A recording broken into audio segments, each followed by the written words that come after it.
Welcome to a deep dive on boundaries. Those invisible fences that can either trip us up or set us free. That's good.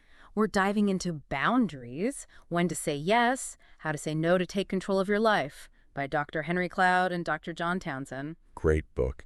And let me tell you, these psychologists don't just talk the talk. They've got stories, and believe me, after this deep dive, you'll be looking at gravity in a whole new light. Yeah, it's amazing how such a simple concept like boundaries can be so challenging in practice. And yet, just like gravity, they're fundamental to how we navigate life. Right. The book starts with this image of a person from a boundaryless planet landing on Earth. Oh, I love that. And guess what?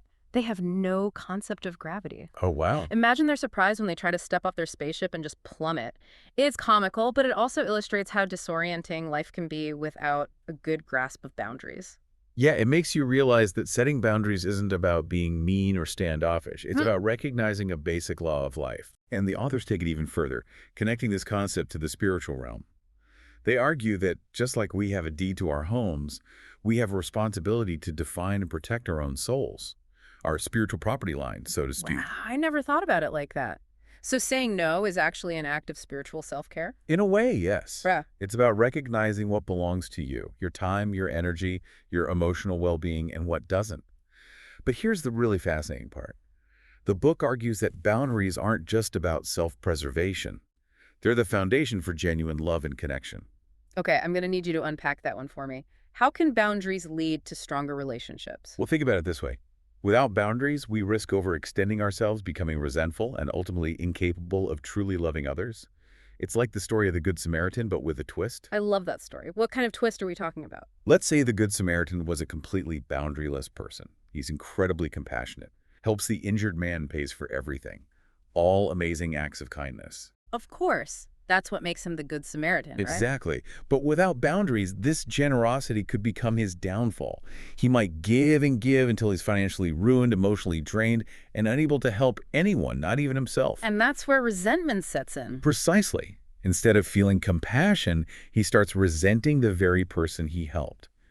The book actually gives a concrete example of a husband who, out of a misguided sense of love, enables his wife's extravagant spending habits. And he ends up bankrupt and resentful. It's a powerful illustration of how boundaryless love can actually be quite destructive. So what's the takeaway here? Boundaries aren't walls. They're more like, Healthy gates. They allow for the free flow of genuine love and connection without leaving us feeling depleted or taken advantage of. which begs the question, what do these healthy gates look like in everyday life? What are some practical ways to start building better boundaries? So how do we actually build these healthy gates? The book talks about saying no, setting limits on our time and energy, even creating emotional distance when necessary. It seems like there's a real art to it. There is. And it's not always easy. The book dives into some common boundary struggles, even categorizing them. Have you ever heard of compliance controllers, non-responsives, or those with underdeveloped selves? Those sound intriguing, but honestly, I'm not sure I could define them. Can you break those down a bit? Absolutely. Think of a compliant as someone who constantly says yes, even when they desperately want to say no. They're people pleasers, often sacrificing their own needs to avoid conflict or disapproval. The book shares this story about a guy named Robert. Such a classic compliant. He's drowning in debt because he can't say no to his wife's extravagant spending.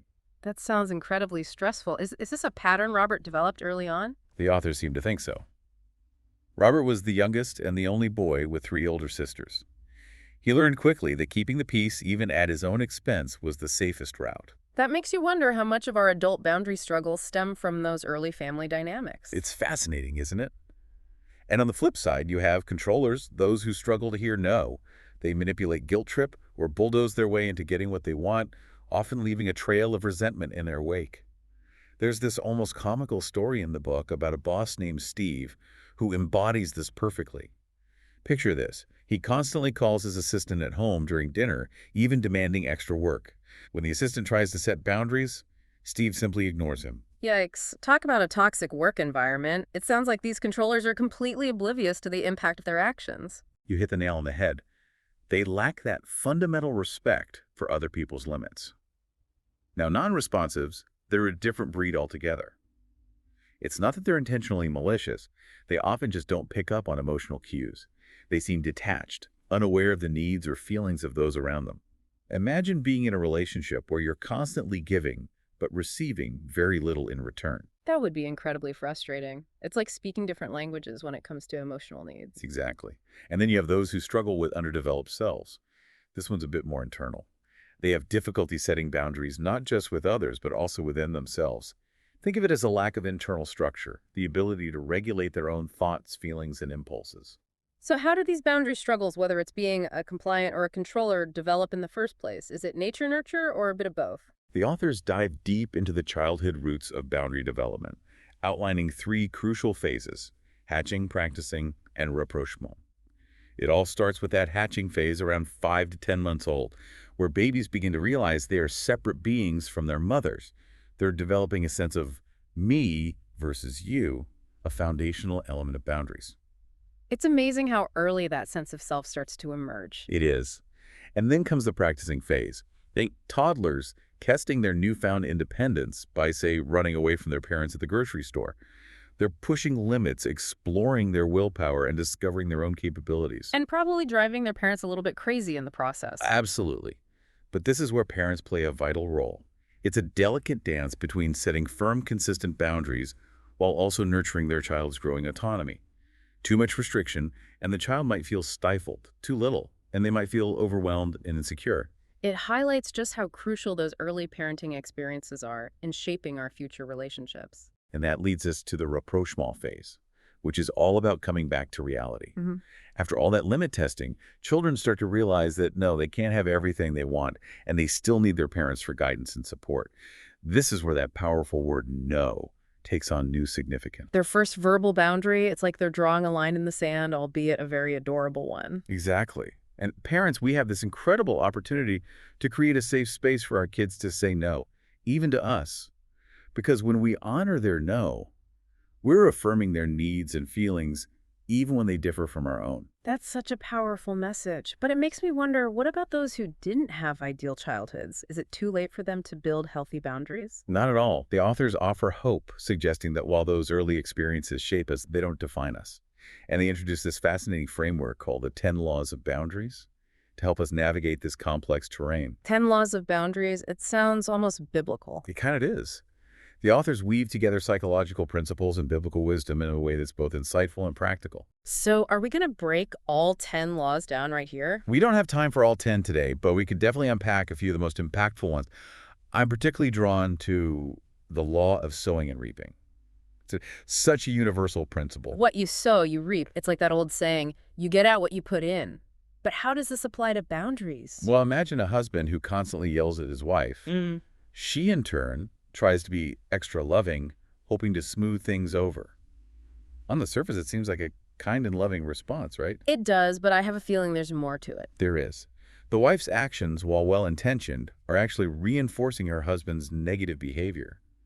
He's essentially being rewarded for yelling because it gets him the attention he craves. So her lack of boundaries is actually contributing to the problem, not solving it. Exactly. And that's where the law of responsibility comes into play. This one's huge. This is about owning our own stuff, right? Our thoughts, feelings, and actions. Yes, but it goes even deeper than that. Yeah. It's about recognizing that we can't control other people. We can't make them change, and we're not responsible for their happiness. That can be a tough one to swallow, especially when it comes to the people we love. It is tough. But here's where the law of responsibility gets really interesting. It suggests that true love might mean letting go, allowing someone to face the consequences of their actions. You're saying that sometimes the most loving thing we can do is to step back. Exactly. By rescuing someone from the natural consequences of their choices, we might be preventing them from learning and growing. It's about empowering them to take ownership of their lives. It's like that saying, give a man a fish and you feed him for a day. Teach a man to fish and you feed him for a lifetime. Except in this case, it's more like, let the man fall in the water and he'll learn to swim. That's a rather dramatic way to put it, but I see your point. Yeah. Now, another law that I think is particularly relevant, especially in today's world, is the law of power. Okay, law of power sounds a bit intimidating. What's that all about? It's not about controlling others. It's about recognizing the power we have over ourselves. We can't force others to change, but we can choose our responses. We can set limits even when it's difficult. So it's about owning our choices even when it feels scary. Precisely. And it's incredibly empowering. Now, I know we've covered a lot of ground here, But before we wrap up, it's important to address some of the common myths that often hold us back from setting healthy boundaries. Myths like boundaries are selfish. I've heard that one before. Right. People might say things like, good people always put others first, or boundaries are a sign of disobedience. But these are dangerous misconceptions. The book emphasizes that healthy boundaries are essential for genuine love and service. When we're depleted and resentful, we're no good to anyone, right? Exactly. When we take care of ourselves physically, emotionally, spiritually, we're better equipped to show up for others in a sustainable way. It's not selfish, it's essential. So for those listening who are ready to start building those healthy gates in their own lives, where do they begin? It starts with self-awareness, Yeah. identifying your limits. What drains your energy? What are your non-negotiables? Once you have a sense of your limits, then comes the communication piece, clearly and lovingly expressing your needs. That can feel daunting. Do you have any tips for navigating those conversations? The book suggests using I statements, focusing on your own needs and feelings, rather than blaming or accusing others. And remember, building boundaries is a process, not a destination. It takes practice, patience, and a lot of grace, both for yourself and for those around you. And don't be afraid to seek support. Whether it's a therapist, a trusted friend, or a spiritual mentor, having that outside perspective can make all the difference. Absolutely.